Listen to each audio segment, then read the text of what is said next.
Hello everyone, आदि health and sciences के एक नए वीडियो में आप सभी का बहुत बहुत स्वागत है। आज हम लोग एनाटॉमी फिजियोलॉजी के एक बहुत ही इंटरेस्टिंग यूनिट को स्टार्ट करने जा रहे हैं, जो है हमारा रिप्रोडक्टिव सिस्टम। आई नो कि क्लासेस में इससे रिलेटेड टॉपिक्स को बहुत सारे कॉलेजेज एंड बहुत सारे में अच्छे से डिस्कस नहीं हो पाता है, तो हम यहाँ पे इस वीडियो फॉर्मेट में आप लोगों के लिए बहुत ही डिटेल्ड लेक्चर प्रिपेयर करने जा रहे हैं, जिसमें हम लोग एनाटॉमी फिजियोलॉजी के रिलेटेड जो रिप्रोडक्टिव सिस्टम से रिलेटेड यानी रिप्रोडक्टिव सिस्टम से रिलेटेड जितने भी एनाटॉमी फिजियोलॉजी के जितने भी एस्पेक्ट्स होते हैं उनको बहुत ही डिटेल तरीके से हम लोग डिस्कस करने वाले हैं। वीडियो काफ़ी इंटरेस्टिंग होने वाला है और कई पार्ट्स में ये आने वाले हैं, तो आप चैनल को सब्सक्राइब कर लें, वीडियो को लाइक करें और कमेंट करें कि नेक्स्ट टॉपिक या नेक्स्ट यूनिट किस चीज़ पे आप वीडियो चाहते हैं। आई नो कि वीडियो काफ़ी डिले हो जा रही है, पर मैं कोशिश करूंगा कि आपके वीडियोस रेगुलरली आपको मिलते रहें। और एक स्पेशल अनाउंसमेंट है, एनाटॉमी फिजियोलॉजी का जो बूस्टर सीरीज का क्रैश कोर्स था, जो हम लोग 40 to 45 डेज में सारे यूनिट्स को कंप्लीट कर चुके थे, उसका रिकॉर्डेड फॉर्मेट में वो कंप्लीट कोर्स अवेलेबल हो चुका है। कंप्लीट डिटेल जाने के लिए आपके लिंक डिस्क्रिप्शन में वीडियो के लिंक है, उसे आप क्लिक करके देख सकते हैं, या फिर हमारे इंस्टाग्राम हैंडल पे जाकर के वहाँ से इंफॉर्मेशन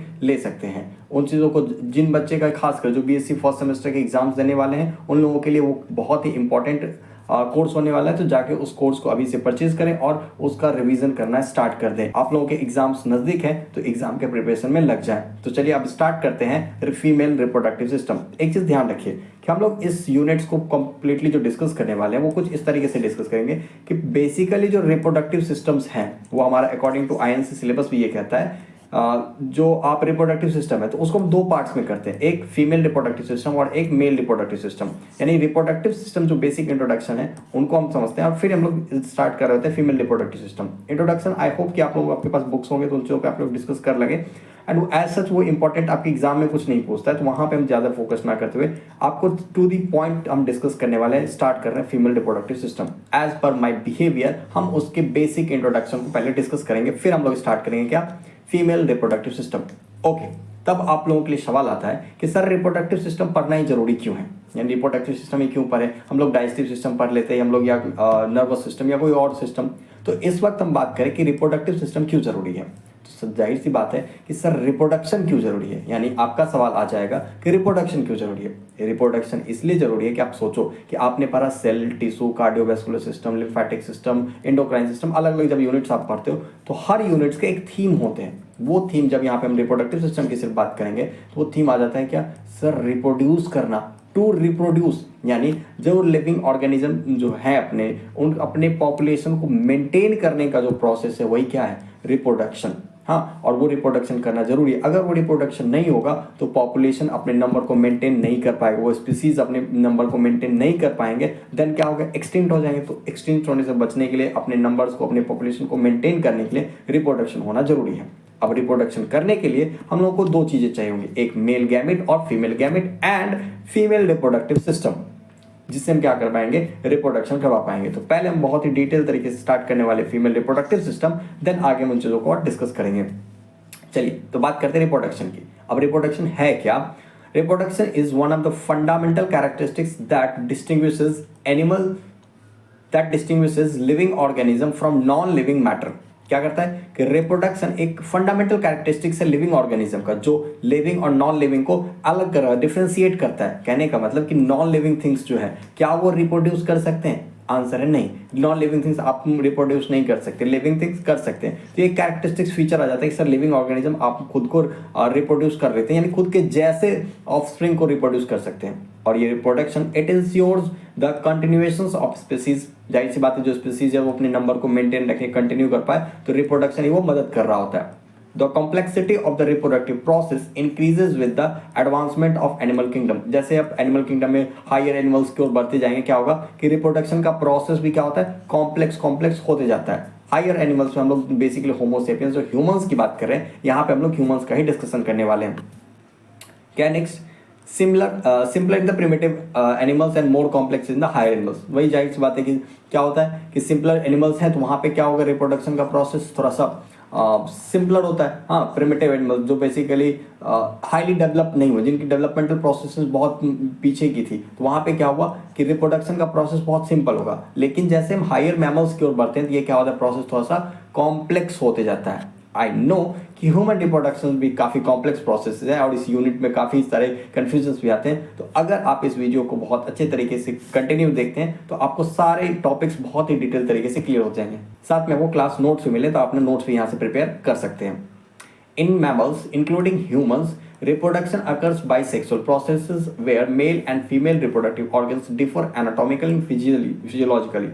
Basically है क्या कि मैमल्स में क्या होता है कि ह्यूमन रिप्रोडक्शन अकर्स होता है किसकी से, सेक्सुअल प्रोसेस से। अब ये सेक्सुअल प्रोसेस जहां पे male and female reproductive organs जो होते हैं वो डिफर होते हैं एनाटॉमिकली और फिजियोलॉजिकली भी। कहने का मतलब कि स्ट्रक्चर के बेसिस पर भी जब देखेंगे तो फीमेल रिप्रोडक्टिव सिस्टम कुछ डिफरेंट तरीके से अपने को मिलेगा एंड मेल रिप्रोडक्टिव सिस्टम कुछ डिफरेंट मिलेगा। उसके फंक्शंस की जब बात करेंगे तो फीमेल रिप्रोडक्टिव सिस्टम डिफरेंट तरीके से काम कर रहा होगा एंड मेल रिप्रोडक्टिव सिस्टम दोनों डिफरेंट तरीके से काम करता है। लेकिन a new individual formed by the fusion of two specialized sex gamete जो बेसिकली गैमेट, कहने का मतलब कि ये दोनों डिफरेंट सिस्टम्स हैं, लेकिन जब वहां पे गैमेट की बात करें बेसिकली जो होता है कि नए ऑफस्प्रिंग बना है तो वहां पे गैमेट का फ्यूजन, तो मेल गैमेट और फीमेल गैमेट दोनों प्रोड्यूस कर रहे होंगे और देने जाकर के वो क्या फर्टिलाइज होंगे, देन आगे प्रोसेस वहां पे कंटिन्यू होगा।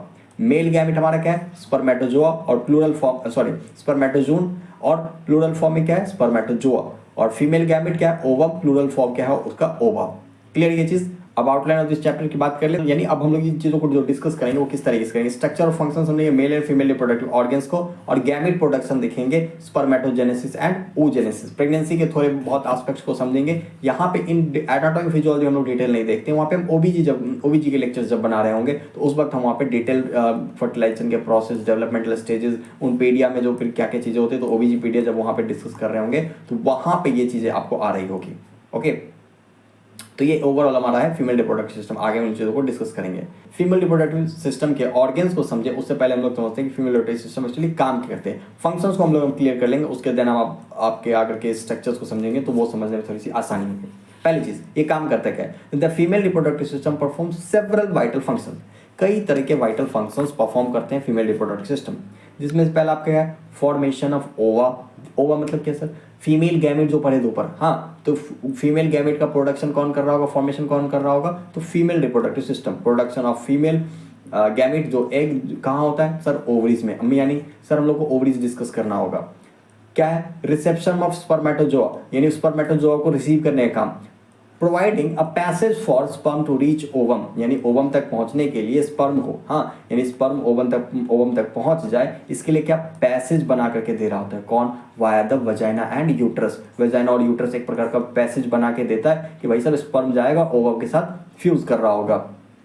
नेक्स्ट क्या है, provision of suitable environment, suitable environment बना के देने का काम भी किसका है यहाँ पे, तो फॉर फर्टिलाइजेशन के लिए, इम्प्लांटेशन के लिए, फीटल डेवलपमेंट के लिए विद इन द यूट्रस। कहने का मतलब क्या होता है कि सुटेबल इन्वायरमेंट बनाना, यानी यूट्रस के अंदर इन सारे प्रोसेस जो फर्टिलाइजेशन होंगे, इम्प्लांटेशन होंगे, फीटल डेवलपमेंट होंगे, इन चीज़ों के लिए अप्रोप्रिएट इन्वायरमेंट क्रिएट करने का काम भी किसका होता है, यूट्रस का होता है। नेक्स्ट क्या है, पार्चुलेशन, हाँ प्रोसेस ऑफ चाइल्ड बर्थ, जिसको क्या कर होता है पार्चुलेशन, in which fully developed fetus is expelled from the mother's body। Mother के बॉडी में जो fetus डेवलप किया है, फुल्ली डेवलप fetus जो डेवलप हुआ वो क्या होगा कि बाहर निकलेगा, जिस प्रोसेस को हम लोग क्या कर रहे थे, पार्चुलेशन। ये पार्चुलेशन करवाने काम बेसिकली कहाँ हो रहा है, फीमेल रिप्रोडक्टिव ऑर्गन ही वो चीज़ों को करवा रहा था। नेक्स्ट लैक्टेशन, लैक्टेशन क्या, production and secretion of breast milk from mammary glands ensuring the nutrition for the new born during early life. अब देखो ध्यान से, हम लोग जब रिप्रोडक्शन की बात करते हैं तो बेसिक कंसेप्ट हम लोग को ये समझ में आता है कि रिप्रोडक्टिव सिस्टम का काम था कि सर बेबी को रिप्रोड्यूस करना, नहीं सिर्फ रिप्रोड्यूस करना नहीं, यहाँ पे एक वर्ड आ जाए लैक्टेशन, मिल्क प्रोडक्शन, और मिल्क से बेसिकली बेबी से जो न्यूट्रिएंट्स नीड है, हाँ उसके जो पर डे के नीड्स होंगे वो ब्रेस्ट मिल्क के हेल्प से वो फुलफिल हो रहे होंगे, तो वो फुलफिल करने का काम भी कहाँ से हो रहा होता है, तो ये चूंकि ब्रेस्ट जो है वो हम लोग एक्सेस रिप्रोडक्टिव ऑर्गन यहाँ डिस्कस करते हैं, मेन रिप्रोडक्टिव ऑर्गन में डील नहीं कर रहे होते, पर हाँ ब्रेस्ट भी जो है वो फीमेल रिप्रोडक्टिव ऑर्गन के ही पार्ट उसको डिस्कस किए जाते हैं। अब डिस्कस करते हैं क्या, फीमेल जेनिटल ऑर्गन्स। इतनी देर से जो कहानी हम लोग डील कर रहे थे, यहाँ पे बार बार आपको यूट्रस मिल रहा है, ओवरीज मिल रहा है, वेजाइना मिल रहा है, तो ये सब चीज़ें है क्या। अब हम लोग फीमेल जेनिटल ऑर्गन्स को डिस्कस कर रहे हैं, जिसको हम लोग फीमेल रिप्रोडक्टिव ऑर्गन्स भी इन जनरल कह देते हैं। क्या है, the female reproductive organs also called as genitalia is divided into external genitalia and internal genitalia. हुआ क्या कि फीमेल रिप्रोडक्टिव ऑर्गन को हम लोग ब्रॉडली दो ग्रुप में कैटेगराइज करके इसको डिवाइड कर दिए। क्या है?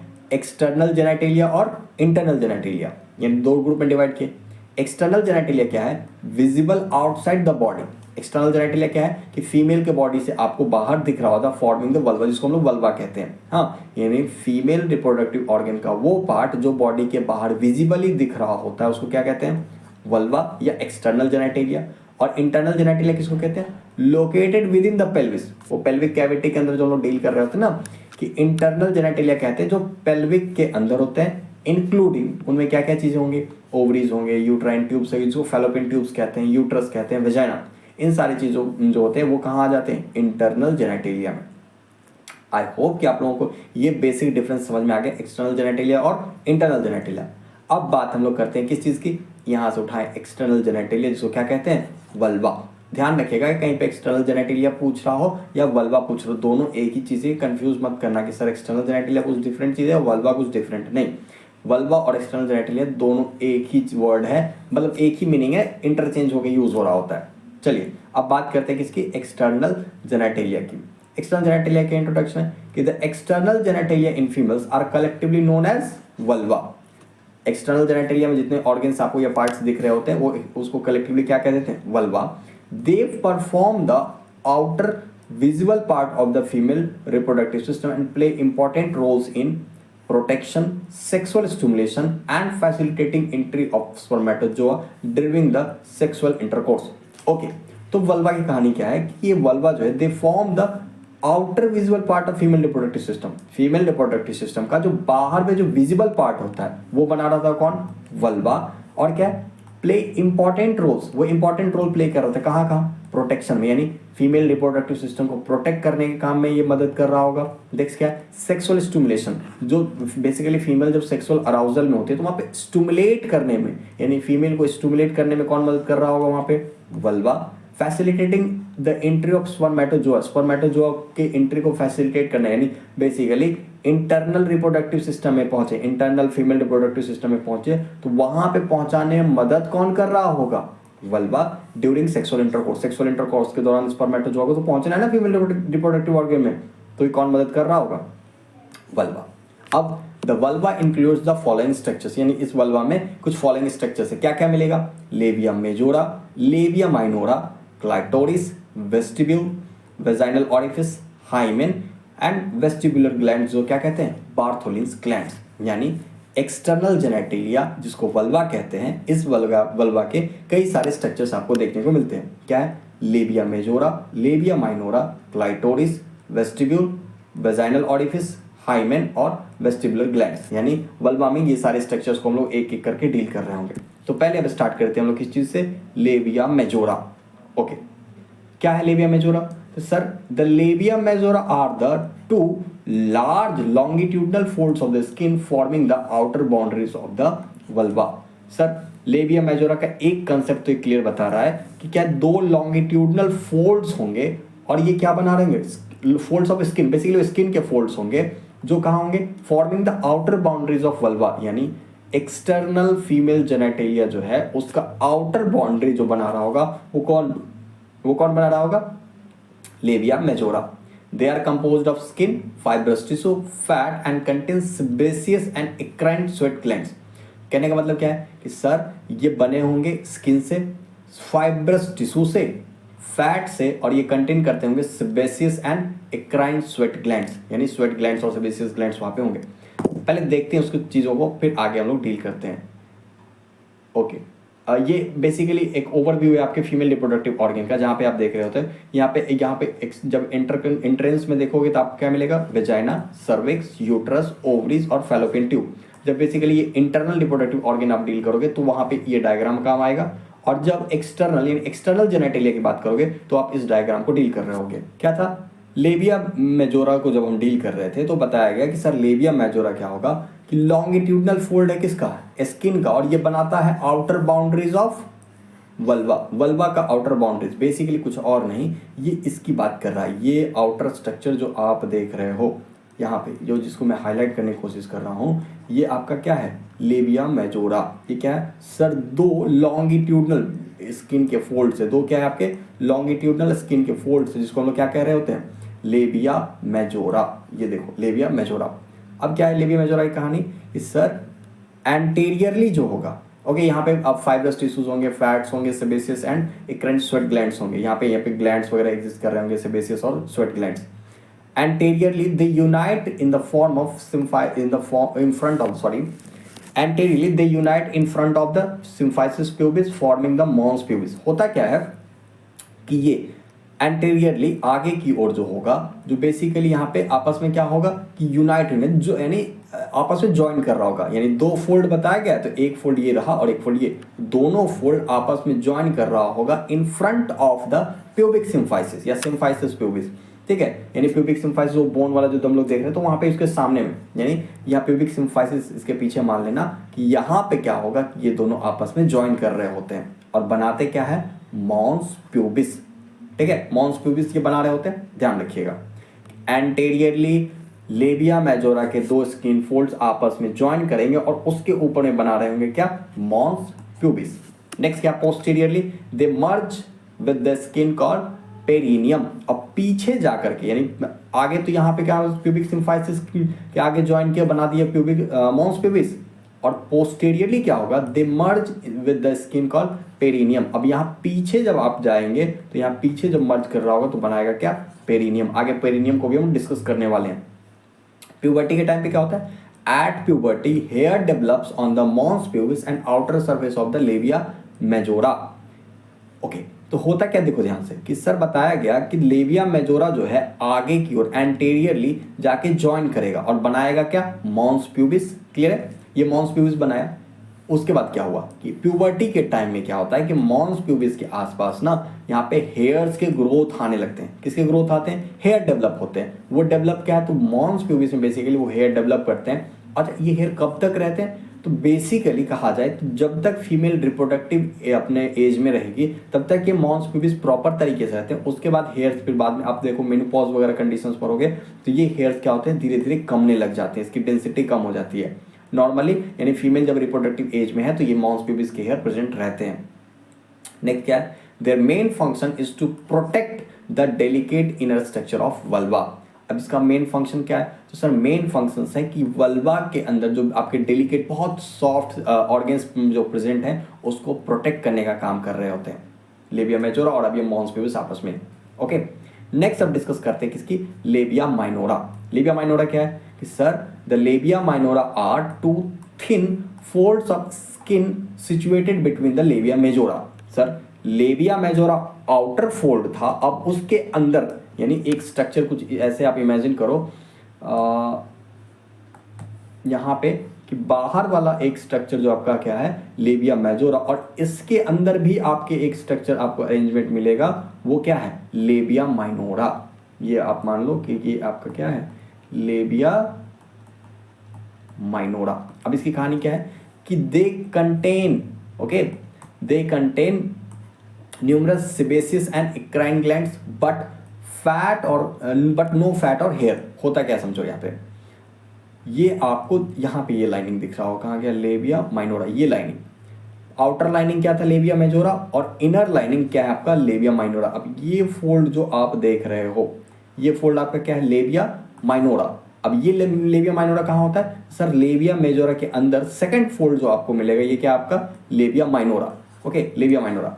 अब लेबिया माइनोरा की कहानी क्या है कि they contain numerous sebaceous gland, sweat glands. Basically होता क्या है कि यहाँ पे सीबम रिलीज करना, स्वेट रिलीज करना, क्योंकि यहाँ पे ह्यूमिडिटी मेंटेन करना, यहाँ पे मॉइस्चर को मेंटेन करना जरूरी होता है, इसलिए यहाँ पे एग्जिस्ट करता है। लेकिन एक चीज का ध्यान रखिएगा कि लेबिया माइनोरा में फैट या हेयर का डिपोजिशन नहीं होता है, लेकिन यहाँ पे आप देखोगे कि यहाँ पे इस सरफेस में यानी मॉन्स प्यूबिस वाले एरिया में आप देखोगे कि वहाँ पे बेसिकली फैट का डिपोजिशन होगा, हेयर का डिपोजिशन होगा, कहाँ, लेबिया मेजोरा में। लेकिन लेबिया माइनोरा में ये डिपोजिशन नहीं देखने को मिलता है। हाँ, यानी अंदर वाला जब स्ट्रक्चर यहाँ पे आप आते हो तो यहाँ पे फैट का डिपोजिशन नहीं होगा, हेयर का ग्रोथ नहीं होगा, यानी जनरली नॉर्मल कंडीशंस में नहीं होता है।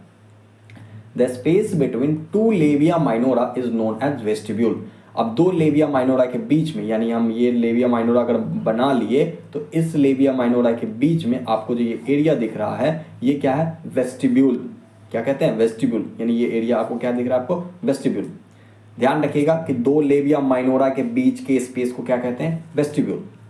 द यूरेथ्रल ओपनिंग, यहाँ पे क्या क्या चीजें मिलेंगी, यूरेथ्रल ओपनिंग मिलेंगे, वेजाइनल ऑरिफिस मिलेगा and ducts of vestibular glands open into the vestibule. अब इस वेस्टिब्यूल, पहली चीज क्लियर कि सर वेस्टिब्यूल होता क्या है, तो दो लेविया, बेसिकली लेविया माइनोरा के बीच में जो स्पेस होगा उसको कहेंगे वेस्टिब्यूल। अब उस वेस्टिब्यूल में कई स्ट्रक्चर्स आपको देखने मिलते हैं, मेजरली तीन स्ट्रक्चर, एक वेजाइनल ऑरिफिस, दूसरा यूरेथ्रल ऑरिफिस और एक है अब बार्थोलिन ग्लैंड्स या वेस्टिब्यूल ग्लैंड्स का ओपनिंग आपको देखने को मिलेगा। क्या है, यूरेथ्रल ओपनिंग। अब यहाँ देखिए आप इन चीज़ों की जब थोड़ा सा नीचे आप आते हैं तो यहाँ पे ये क्या आपका यूरेथ्रल ऑरिफिस यानी यूरेथ्रल ओपनिंग। जो यूरेथ्रा आप रीनल सिस्टम में पढ़े थे कि यूरिन लेकर आएगा, तो यूरिन यहाँ से आएगा बाहर, क्या है, यूरेथ्रल ऑरिफिस। चलो urethral opening clear. Vaginal orifice, यहाँ पे जो बर्थ कैनाल बन रहा होगा, वेजाइनल ऑरिफिस, वेजाइनल ओपनिंग जिसको कहते हैं, तो वेजाइनल ऑरिफिस ये क्लियर। और नेक्स्ट है ducts of vestibular glands opens into the vestibule. यहाँ पे आप वेस्टिबुलर ग्लैंड्स जो एग्जिस्ट कर रहा होता है इसके ओपनिंग भी आपको कहाँ मिलेंगे, तो सर लेविया माइनोरा के बीच में जो वेस्टिब्यूल एरिया है वहां पे ओपनिंग मिलेगा, किसका, वेस्टिब्यूल ग्लैंड्स का। क्लियर ये चीज। They also assist in protecting vaginal and urethral opening. इसका मतलब ऐसे समझो कि वेजाइनल और यूरेथ्रल ओपनिंग को भी स्ट्रक्चरली प्रोटेक्ट करने के, यानी कोई भी फॉरेन सब्सटेंस, कोई foreign particle, unwanted foreign particles enter ना करे और इसे डिस्टर्ब करना करे, इसके जो भी चीज़ें हैं तो वहाँ पे इन चीज़ों को डिस्टर्ब ना हो, ये इससे कुछ हार्मफुल सब्सटेंसेस एंटर ना करे, इससे प्रोटेक्ट कौन कर रहा होगा, आपका लेविया माइनोरा। ध्यान रखिएगा कि लेविया माइनोरा के बीच में जो स्पेस होता है उसको वेस्टिब्यूल कहते हैं। नेक्स्ट, अब बात करते हैं किसकी, क्लाइटोरिस की। ये क्या है, the clitoris corresponds to the penis in males and is a small cylindrical erectile structure. It contains erectile tissue and rich in sensory nerve endings, making it highly sensitive. Okay. अब clitoris it plays important role in female sexual arousal and orgasm. Okay. अब इस clitoris की बात करते हैं। ये clitoris क्या है कि sir clitoris correspond to the penis in the males. जिस तरीके से बेसिकली होमोलोगस कहते हैं कि जैसे मेल्स में आपको पेनिस देखने को मिलते हैं, लगभग सिमिलर स्ट्रक्चर या सिमिलर ओरिजिन कह सकते हैं कि क्लाइटोरिस का भी होता है। क्या है ये, तो सर एक स्मॉल सिलिंड्रिकल यानी छोटा सा सिलिंड्रिकल और इरेक्टाइल स्ट्रक्चर। इरेक्टाइल स्ट्रक्चर कहने का मतलब कि सर इसको जब यहाँ ये आपको क्लाइटोरिस देखिए, क्लाइटोरिस जो आपको दिख रहा है बेसिकली यहाँ पे इसके ऊपर आपको मिल जाएगा ये क्लाइटोरिस। ये क्लाइटोरिस जो है क्या है, इरेक्टाइल टिश्यूज का बना हुआ है, यानी सर इसको जब स्टिमुलेट किया जाए तो इसमें इरेक्शन देखने को मिलता है। जिस प्रकार पेनिस मेल में इरेक्शन देखने को मिलता है उस प्रकार फीमेल में क्लाइटोरिस में इरेक्शन देखने को मिल रहा होता है। होता क्या है, इट कंटेन्स इरेक्टाइल टिश्यू वही बात और rich in sensory nerve endings making it highly sensitive. क्या होता है, यहाँ पे बहुत सारे नर्व सप्लाईज होते हैं। बेसिकली कैसे नर्व, वो भी सेंसरी नर्व जो इन्फॉर्मेशन को लेके जाएंगे, बहुत सारे इन्फॉर्मेशन ले जाएंगे। ये क्या है, क्लाइटोरिस में nerve supply, sensory nerve supply यहाँ पे मेंटेन होता है, नर्व एंडिंग्स होते हैं, मेकिंग इट हाईली सेंसिटिव, इसको बहुत ही सेंसिटिव बनाते हैं। It plays an important role in females sexual arousal and orgasm. जो फीमेल को सेक्सुअली अराउजल कंडीशंस में यहाँ पे स्टिमुलेशंस अगर मिल रहे होते हैं तो वो बहुत स्टिमुलेट करती हैं। कहने का मतलब ये फीमेल सेक्सुअल अराउजल और ऑर्गेजम में ये हेल्प कर रहे होते हैं। कौन, क्लाइटोरिस। नेक्स्ट, अब वेस्टिब्यूल की बात कर ही लिए थे, फिर भी वर्क कर लेते हैं। The vestibule is the cleft और space between labia minora. Basically जो लेविया माइनोरा के बीच में जो स्पेस होगा उसको वेस्टिब्यूल कहते हैं। It contains openings of the, क्या क्या अब कंटेंट्स ओपनिंग्स मिलेंगे, तो यहाँ पे यूरेथ्रल ओपनिंग मिलेगा, वेजाइनल ओपनिंग मिलेगा और ducts of greater vestibular gland each sides of the near the hymen. Okay, hymen क्या होगा ये भी आगे हम लोग डिस्कस करने वाले हैं। तो ये हाइमन के पास में आपको वेस्टिबुलर ग्लैंड्स के ओपनिंग भी मिल जाएंगे। ध्यान रखिएगा कि यूरेथ्रल ओपनिंग एंटेरियरली होगा और वेजाइनल ओपनिंग क्या होगा, पोस्टीरियरली। नहीं समझ में आ रहा तो ऐसे समझना कि यूरेथ्रल ओपनिंग्स यहाँ पे और इसके नीचे वेजाइनल ओपनिंग मिल रहा होगा। आप इस डायग्राम से भी क्लियर कर सकते हो। ऊपर देखो आपको क्या है, यूरेथ्रल ऑरिफिस और नीचे है वेजाइनल ऑरिफिस। इसीलिए आपको बताया गया कि यूरेथ्रल ओपनिंग क्या होगा, एंटेरियरली, एंड वेजाइनल ऑरिफिस क्या होगा, पोस्टीरियरली। आई होप कि आपका ये क्लियर हो गया।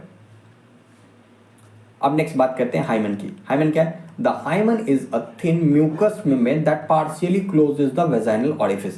हाइमन क्या है, एक म्यूकस मेम्ब्रेन है, थिन म्यूकस मेम्ब्रेन। ओके, एक स्ट्रक्चर है जो क्या है, thin mucous membrane that is partially closes the vaginal orifice. एक चीज ध्यान रखिएगा कि वेजाइनल ऑरिफिस को क्या करता है, क्लोज करता है। लेकिन कैसे सर, पार्शियली क्लोज करता है। ऐसा नहीं कि वो कंप्लीटली उसको क्लोज कर रहा था, उसको पार्शियली क्लोज कर रहा था। कौन, हाइमन की हम लोग बात कर रहे हैं, ध्यान रखिएगा। It may be torn during first sexual intercourse, physical activity और child birth. After rupture small remnants में persist as granulae myrtiformes. Okay, अब इस हाइमन की कहानी देखो, बहुत सारे मिसकंसेप्शन, बहुत सारे आपको भ्रांतियां आपके दिमाग में, स्टीरियोटाइप अगर हो चुके होंगे, आई होप कि आपको ये क्लास देखने के बाद आपके दिमाग का वो स्टीरियोटाइप और जो मिसकंसेप्शन दिमाग में होगा वो आपका दूर हो जाएगा। पहली चीज, hymen.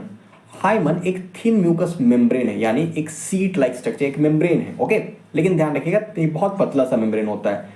That partially closes the vaginal orifice. यानी आप जो ये समझते हो ना कि ये वेजाइनल ऑरिफिस के अंदर कुछ हाइमन नाम का स्ट्रक्चर होगा, एकदम कोई पतला सा सीट स्ट्रक्चर होगा। हाँ, तो ये स्ट्रक्चर होता है, वेजाइनल ऑरिफिस को ये बंद करके रखता है। लेकिन यहाँ पे एक ट्विस्ट है कि सर वो बंद करके तो रखता है, लेकिन कैसे बंद करता है, पार्शियली क्लोजेस।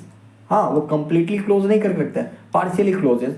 और ये टूटता है, यानी इसमें torn during first sexual intercourse, यानी पहले इंटरकोर्स के दौरान ये टूट सकता है, या फिर फिजिकल एक्टिविटी के दौरान ये टूट सकता है, या फिर चाइल्ड बर्थ के दौरान भी टूट सकता है। यानी फर्स्ट सेक्सुअल इंटरकोर्स ऐसा कोई मैंडेटरी गाइडलाइन नहीं है कि फर्स्ट इंटरकोर्स के टाइम में ही टूटा हो, कभी भी ये टूट सकता है, डिपेंडिंग अपॉन द अलग डिफरेंट सर्कमस्टांसेस। आफ्टर रप्चर जब ये टूट जाएगा तो उसके कुछ स्ट्रक्चर या कुछ रेमिनेंट्स भी बच सकते हैं, ऐसा नहीं को कंप्लीटली टूट जाता है। बेसिकली होता क्या, मैं आपको थोड़ा और डिटेल में समझाने की कोशिश करूँ तो ये हाइमन की कहानी होती है कुछ इस तरीके से। मान लो कि ये आपका वेजाइनल ऑरिफिस है। ओके, ये वेजाइनल ऑरिफिस है। ओके, यानी ये ओपनिंग पाथवे, ये पैसेज है। ठीक है, अब इस पैसेज के पास मान लो कि यहाँ पे एक सीट स्ट्रक्चर, कुछ ऐसे थिन मेम्ब्रेन, म्यूकस मेम्ब्रेन का ये स्ट्रक्चर है जो वेजाइनल ऑरिफिस को बंद करके रखता है, लेकिन पार्शियली, यानी इसमें छोटा सा ओपनिंग ऑलरेडी एग्जिस्ट करता है। क्यों ये एग्जिस्ट करता है, तो एक चीज आप समझो कि अगर हाइमन अगर कंप्लीटली क्लोज कर देता वेजाइनल ऑरिफिस को, तो जब मेंस्ट्रुअल साइकिल होते हैं, ध्यान रखिए, जब मेंस्ट्रुअल साइकिल होते हैं तो ब्लीडिंग होता है। तो ब्लीडिंग बाहर, जो ब्लड है बाहर कैसे आएगा, तो इसी वेजाइनल, इसी हाइमन के जो पार्शियल ओपनिंग स्ट्रक्चर, यानी थोड़ा सा ओपन करके जो रहा हुआ है, यहां से ब्लड बाहर आएंगे।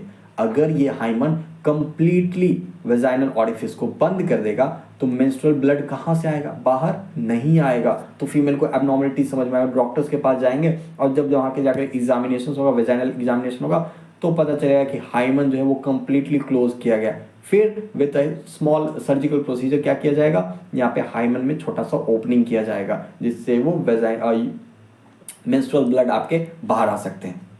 आई होप ये क्लियर हुआ। नेक्स्ट अब बात करते हैं किसकी, बार्थोलिन ग्लैंड्स की। Bartholin glands are two small mucus secreting gland about a size of a pea, यानी मटर के दाने जितना आपका दो छोटा सा म्यूकस सिक्रेटिंग ग्लैंड होगा, जिस ग्लैंड का नाम क्या है, बार्थोलिन्स ग्लैंड्स या फिर वेस्टिबुलर ग्लैंड, क्योंकि ये वेस्टिबुलर ओपनिंग होता है तो वेस्टिबुलर ग्लैंड, या फिर क्या कहते हैं इसको, बार्थोलिन ग्लैंड्स।